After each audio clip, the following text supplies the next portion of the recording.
what do I have to lose? You know, I didn't want to sit. I was in a wheelchair at this one time of my life thinking I would never get a chance to do this. It's time to move on. What does a guy like me do? This is all I know, you know? And then I'm kind of hard-headed. I think 2 days later, I might have said, F that. And when I do get back on my feet, I'm gonna make it happen. And I'll tell you, the power of faith is a very, very big thing. Like, you're strong. And if you believe it, man, you can make the world turn. And it might not be easy, and people are there to stop you for 9 years. 9 years, tell you no, it's a dumb idea. Somerville, 40 seats will never make money. Bro, I got 20 people that now work here.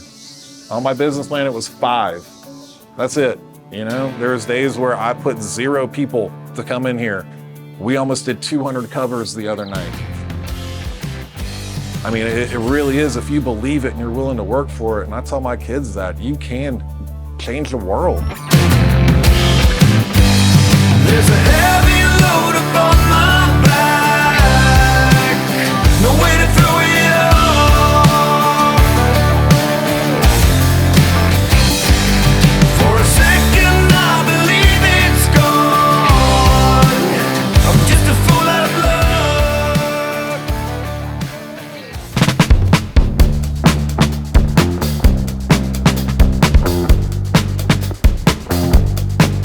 Well, welcome everybody. I'm Jeremy.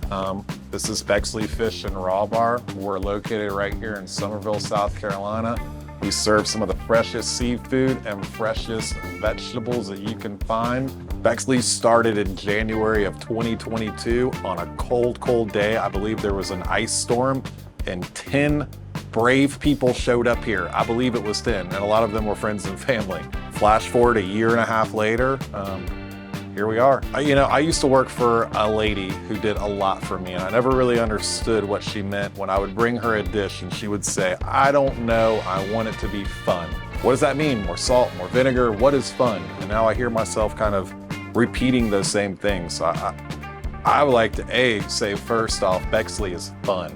You know, I want my staff to have fun. I want the guests to have fun. I think the food's a little fun. We don't like to do the same old. We try to do some things that are a little bit different, make you question a little bit of what you're eating. It's very interactive. The cooks will run the food. You ask the cooks a question, they are there to answer said question. You know, they help clear the tables. It kind of really is an all-in-one experience. But yeah, I would say it's just a down-home, small mom and pop 40-seat restaurant where we try to take really good ingredients and treat them right and do a little bit of elevated things with them. I used to work in downtown. I've been all over, you know, like mom, dad, let me get some money and they told me to go get a job. And I started out washing dishes on Sullivan's Island. They would say that the bug bit me there. That's the first job and only job I've really ever had is in the kitchen. It's taken me to Hawaii. I've lived in New York, I've lived in Atlanta, I've lived in Las Vegas, I've lived in Tennessee, kind of all over. And when you get good enough at it, people will actually pay for you to move, you know? So it was kind of neat traveling the world with my wife, and then the wife became the wife and the dog, then the wife, the dog, and the kid, you know? And she's from here. I used to work at an inn down the road that was a 5-star, 5-diamond property with Mike, who's one of our chefs in here. He actually trained me my first day. My wife used to work across the street at a little restaurant called The Mustard Seed, which is now Laura. And there is a bar that is pretty much right just smack dab in the middle of both those places called the Ice House. It was there when I was a young man, and we used to get off work and she would get off work, and that's where I met my old lady, as they like to say. And from there we took off to Las Vegas, and here we are today, you know? Like I would have never thought 20 years ago that Somerville, but you know, if you were to ask these guys 7 years ago, I would tell them Somerville, and they'd be like, really, Somerville? I would say Somerville.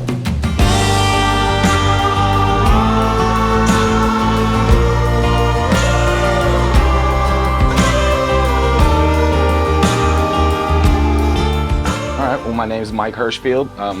I basically call myself second in command to Jeremy and hold it down when he's not here, along with the great staff that we've managed to put together. And basically, I do whatever needs to be done, check in orders, take out trash, butcher fish, climb on top of the walk-in, whatever it takes. I'm originally from Israel. I moved to the United States when I was 9, grew up in Charlotte, and have been in the Low Country for about 25 years now. Went to culinary school at Trident Tech. I've kind of been in the industry since I was like 16. I started dishwashing at a retirement home, and then worked at a pizza shop, a sub shop, pick and pay shoes for 6 months, I think. That didn't work out, so I went back to cooking and started getting into fine dining. Met Jeremy at the Woodlands all those years ago, and we finally, I've been following his dream, and it finally happened, and we reconnected, and I'm honored that he, brought me along on this journey, and it's been awesome, yeah.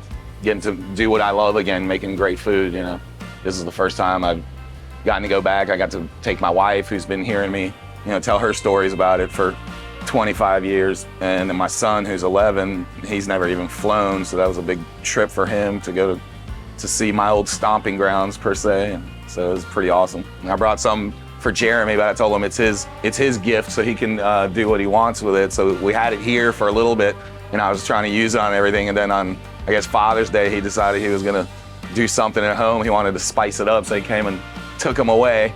But I have my home stash too, but it's a za'atar, which is a Middle Eastern seasoning that's very common over there. It's basically like their version of a variety of oregano, I guess, that they dry and mix with sesame seeds.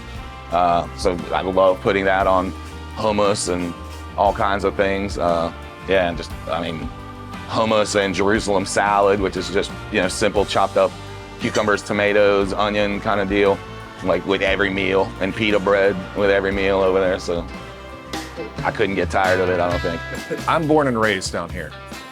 And when I was young, what we did for fun is we put a net in our hand, or, Sundays we were always out on the boat. So seafood was definitely something that I grew up with, for sure. As I graduated from peeling the shrimp to cooking the shrimp, I've worked every single station. They would call it poissonnier, and that's the guy that does all the fish. I've worked the meat station, and there's something about a piece of fish or a scallop over a hunk of steak. Fish is not forgiving, steak is forgiving. There's finesse. There's a lot more technique, in my personal opinion, that goes into cooking a proper piece of fish than a ribeye mid-rare. I definitely like seafood, but I did not want to be tied to a box here, I remember telling my partner, I like the idea of a raw bar, but I'm gonna roll tomatoes out of that side, and I'm gonna roll asparagus out of that side, and strawberries, and we'll do things like strawberry sweet and sour with fried soft shell crabs, and we try to really incorporate these great ingredients that we have here. And I love vegetables. I like to eat vegetables. I rode my bike. I like to try to be a little healthy. I want to live, basically. And it's really about a lot of the things that we serve in here are very personable to the way that I eat. I lived in Hawaii. I fell in love with curry. I fell in love with kimchi, fish sauce. These are things that are flavor. I was classically trained, and what that means is lots of butter, lots of cream, fiend herbs. And don't get me wrong, that is the foundation that I still use today to make things, but I like to eat a lot lighter. I think that we can derive flavor from a lot more things than just fat. And I try to do that with things like soy and fish sauce, and we ferment things to get flavor. When you have a tomato that all you got to do is put salt on it, it's not hard. I think a lot of people try to overcomplicate things. I've been guilty of it, but there's a great chef by the name of Ferdinand Pointe, and he's one of the godfathers of French cuisine. And I believe one of the quotes that's always stuck with me is that if I had, basically he said the difference between good and great, a good restaurant and a great restaurant, is the sum of a million little things done properly.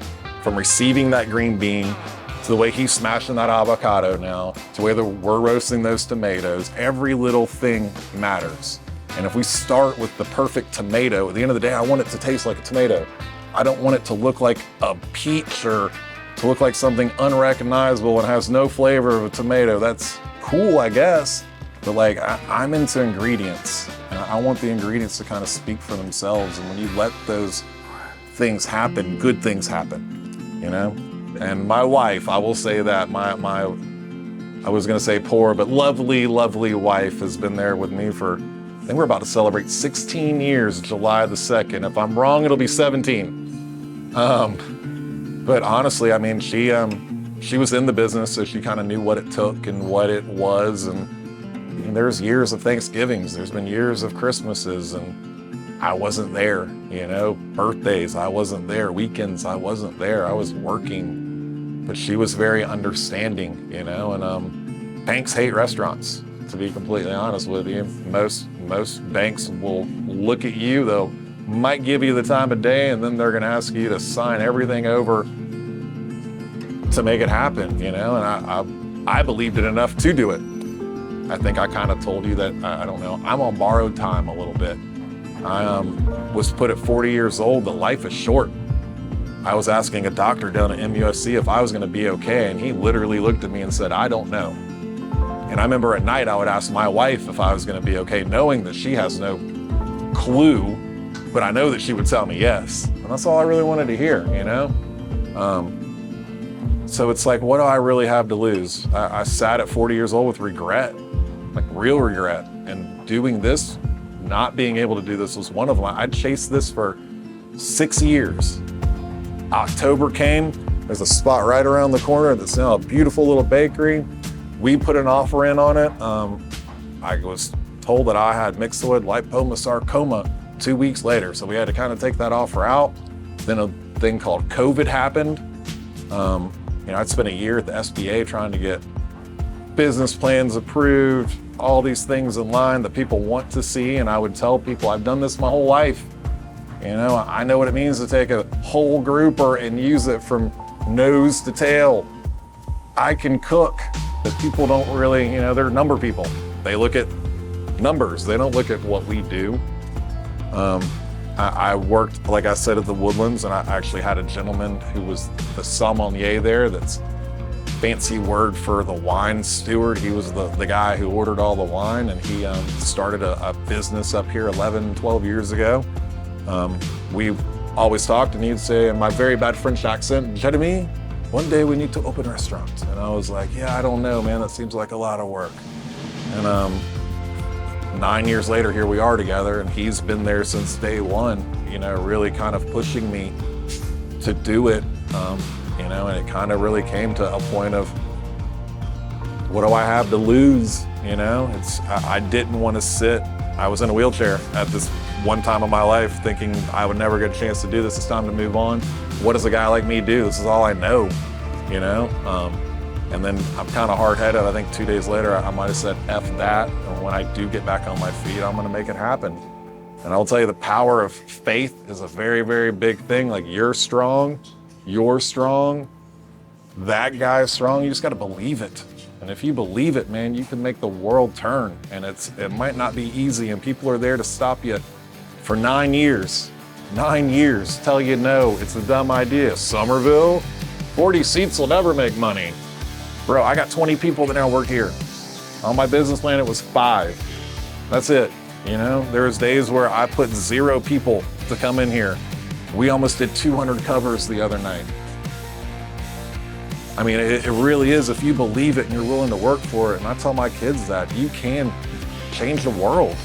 You know, a big part of opening this place for me was getting the doors open. Another part was when I was down at MUSC, I was telling them, I'm gonna do this. And they have a place that they take people from out of town that are getting treatments, and they put them up. And I said, I'm gonna bring my restaurant down there. The day I get these doors open, I'm gonna bring my restaurant down there. And we went. And I took my plates, I took my forks, and we served 15, 20 people down there at the Hope House. You know, plan on going back again this year. You know, I look at the opportunity that I am afforded, man, and it's a big one, and it's a big responsibility.